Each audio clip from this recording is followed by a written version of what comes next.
जब मैं 10वीं क्लास में था तो मेरे 11-12 सब्जेक्ट थे और उन सबको दिन भर पढ़ने में मेरी हालत ख़राब हो जाती थी। कभी सिर में दर्द होता था, कभी टेंशन से सिर मेरा फटने लगता था, कभी कभी रोता भी था।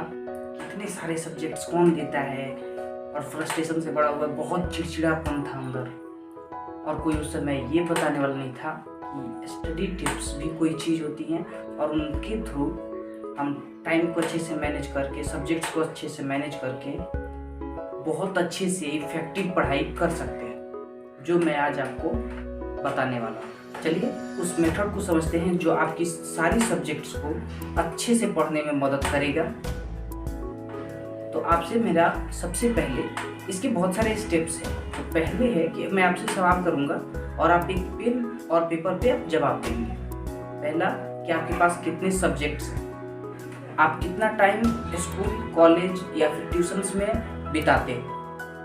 तीसरा नंबर क्वेश्चन, आप कितना देर सोते हो, कब से कब तक सोते हो। ये तीन चीज़ें आपकी फिक्स होनी चाहिए, इधर उधर नहीं होनी चाहिए। जैसे सोने का टाइम कभी 12 बजे और कभी 10 बजे, ऐसा नहीं होना चाहिए। फिक्स होनी चाहिए कितने से बजे से इतने बजे तक मैं सोता हूँ। या फिर फिक्स नहीं है तो फिक्स कर लो, उससे प्रोडक्टिविटी बहुत ज़्यादा बढ़ जाती है। चौथा सवाल है, लास्ट है, कि अगर सोने का टाइम, स्कूल का टाइम और ट्यूशन या फिर कॉलेज आप जाते हो तो वहाँ का अगर सारे टाइम को निकाल दिया जाए 24 घंटे में से, तो आपके पास कितने घंटे बच जाते हैं। अभी जितने घंटे बचे हैं इसको हम लास्ट में यूज करेंगे कि कैसे उसको बांटना है। पहले अपने सब्जेक्ट्स को समझते हैं, सब्जेक्ट्स को कैसे मैनेज किया जाता है। मैं ये मान लेता हूँ कि आपके पास 12 सब्जेक्ट्स हैं। आपके पास कितने सब्जेक्ट्स हैं वो आप तो जानते हो, बट एटलीस्ट मैं मान लेता हूँ कि आपके पास 12 सब्जेक्ट्स हैं। तो हम 3 कैटेगरी बनाएंगे, 4 सब्जेक्ट्स की, 4 सब्जेक्ट, 4 सब्जेक्ट, फिर 4 सब्जेक्ट। इससे क्या होगा कि डिवाइड कर दिया हमने, 3 से डिवाइड करके 3 भाग में कर दिया। आपके पास अगर 16 सब्जेक्ट्स हैं तो 4 भाग में बांट दो, ठीक है। अगर कम है 8 सब्जेक्ट्स हैं तो 2 भाग कर दो, डिवाइड कर दो अपने हिसाब से। लेकिन एक में 4 सब्जेक्ट्स से ज़्यादा नहीं होना चाहिए आइडियली, और ज़्यादा दिन का गैप भी नहीं हो, वो भी ध्यान में रखो कि बैलेंस होना चाहिए।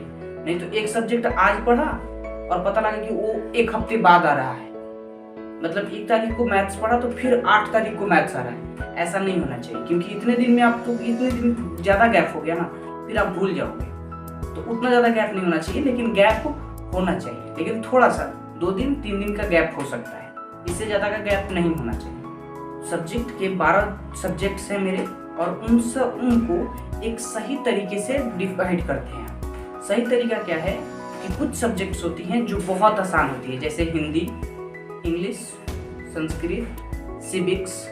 ये 4 ऐसे सब्जेक्ट्स हैं जो बहुत आसान होती है, पढ़ने में अच्छा लगता है, कंफर्टेबल होता है उसमें। ना ही उसको बोल सकते हैं भारी है, नहीं आसान, ठीक है। उसके बाद से कुछ सब्जेक्ट्स होती हैं जो बहुत ज़्यादा हार्ड होती हैं, जैसे मैथ्स, फिजिक्स, केमिस्ट्री, कोई और सब्जेक्ट भी हो सकता है, आप अपने हिसाब से लगा लो। कुछ बीच की सब्जेक्ट्स होती है, नहीं वो ज़्यादा भारी होती है, नहीं ज़्यादा हल्का होती है, नहीं हल्का होती है, नहीं ज़्यादा भारी होती है।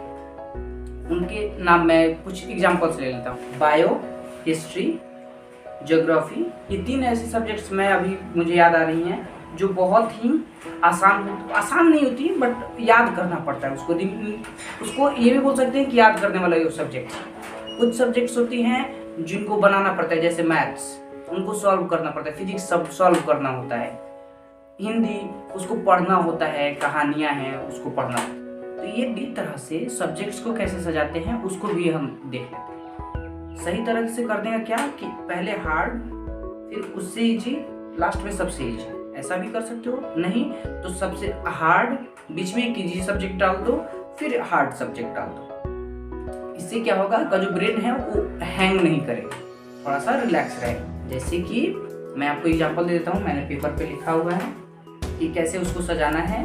तो Hindi, math, bio, geography, first batch, second batch, physics, English, history, chemistry, और थर्ड बैच इकोनॉमिक्स, संस्कृत और सिविक्स। ये मैंने 10वीं क्लास के हिसाब से सब्जेक्ट्स हैं, उनको ऊपर नीचे आप करो, जो आसान है उनको बीच में डाल दो, जो भारी है उसको ऊपर फिर नीचे, ऐसे करके अगर आप कर दोगे तो आपको क्या होगा कि आपका ब्रेन एक बार मैथ्स बनाया, फिर अगर हिंदी पढ़ेंगे तो ज़्यादा लाइट है, एकदम लाइट है तो मज़ा आएगा, रिलैक्स फील होगा। लेकिन मैथ्स के बाद फिजिक्स पढ़ने लगे, केमिस्ट्री पढ़ने लगे, ब्रेन हैंग करेगा, कहेगा भाई मेरे से तो ना होगा, फिर वही रोने लगोगे। तो अगर बिना रोए अच्छे से सब्जेक्ट्स पढ़ने हैं तो इस मेथड को फॉलो करो। अब इनको अच्छे से हम अपने टाइम के हिसाब से कैसे बैठाते हैं उसको समझाते हैं। उसके बाद से आप अब देखो कि आपके पास कितना समय बचा है।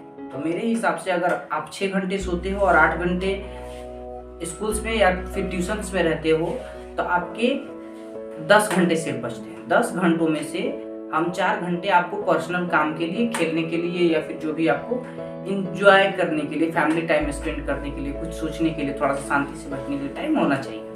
तो वो टाइम आपको हम देते हैं 4 घंटे और बच गए अभी 6 घंटे बचे हुए हैं। हो सकता है आपके पास 5 घंटे बचे सेल्फ स्टडी के लिए, हो सकता है 4 घंटे बचे, जितना भी बचे आप उसको अच्छे से लिख लीजिए। आपके पास 6 घंटे बच गए। अब उसमें क्या करो कि आज अगर मंडे है तो मंडे को आप बैच 1 पढ़ो, ट्यूसडे को बैच 3, बैच 2 और वेडनेसडे को बैच 3, फिर थर्सडे को बैच नंबर 1, फ्राइडे को बैच नंबर 2, सैटरडे को बैच नंबर 3, संडे फ्री होगा। छुट्टी भी तो होनी चाहिए थोड़ी सी। छुट्टी नहीं लेना चाहते हो तो जितना एक हफ्ते में पढ़ा है उसको रिवीजन कर सकते हो। रिवीजन का टाइम उस दिन रख सकते हो कि 3 घंटे में संडे के दिन पढ़ूंगा और उसमें मैं सारी चीजें रिवाइज करूंगा जो मैंने पढ़ा है। अब एक साथ अगर आप 4 सब्जेक्ट्स पढ़ते हो घर पे तो आपको प्रॉब्लम ये आ जाती है कि उसको मैनेज करना, उसको याद रखना बहुत मुश्किल हो जाता है। अब उसको याद करने का आसान तरीका ये है कि आपको पढ़ने से पहले, जैसे आप मान लो कि मैथ्स पढ़ने जा रहे हो या फिर फिजिक्स पढ़ने जा रहे हो, तो फिजिक्स के पहले टॉपिक सिलेक्ट कर लो कि मुझे आज क्या पढ़ना है। आज आपका अगर मान लो फिजिक्स है तो फिजिक्स पढ़ने के लिए फिजिक्स है, केमिस्ट्री है, जो भी है आपका, उसके टॉपिक्स लिख लो कि मुझे क्या क्या पढ़ने हैं। उन टॉपिक्स को नोट कर लिया, उसको पढ़ लिया और फिर उसको एक पेपर पे लिखा कि मैंने आज क्या क्या पढ़ा है। आज उसमें से जो फिजिक्स का चैप्टर है, मान लो इलेक्ट्रिसिटी है, तो उसमें से मुझे क्या क्या याद है अभी उसको लिखो और फिर उसको देखो, किताब से सही करो, नोट से सही करो उसको कि मैंने क्या गलत किया। इससे ज़्यादा समझ भी आता है और ज़्यादा याद होता है। मैं इसको बहुत बार प्रैक्टिकली कर चुका हूँ। यहाँ पे देख रहे हो मैंने बहुत सारी बुक्स पढ़ी, तो उन सब बुक्स में आपको एक पेपर लिखा हुआ मिलेगा या फिर मैंने अपने जर्नल में लिखा होगा, कहीं भी लिखा होगा, उसके नोट को बना के लिखता हूँ या फिर उस बुक में ही मैंने अंडरलाइन किया हुआ है। जो भी इम्पोर्टेंट चीज़ है उसको मैंने अंडरलाइन किया हुआ है। ऐसा क्यों? क्योंकि मुझे इंसानी दिमाग जो है भूलने की बीमारी होती है। भूल गया तो फिर से अब पूरा पढ़ूंगा, उससे ऐसे जो नोट किया हुआ है उसी को सिर्फ पढ़ लूँगा तो मुझे सारी चीज़ें याद आ जाती है। याद करने का ये सबसे अच्छा तरीका है। Thank you so much for watching.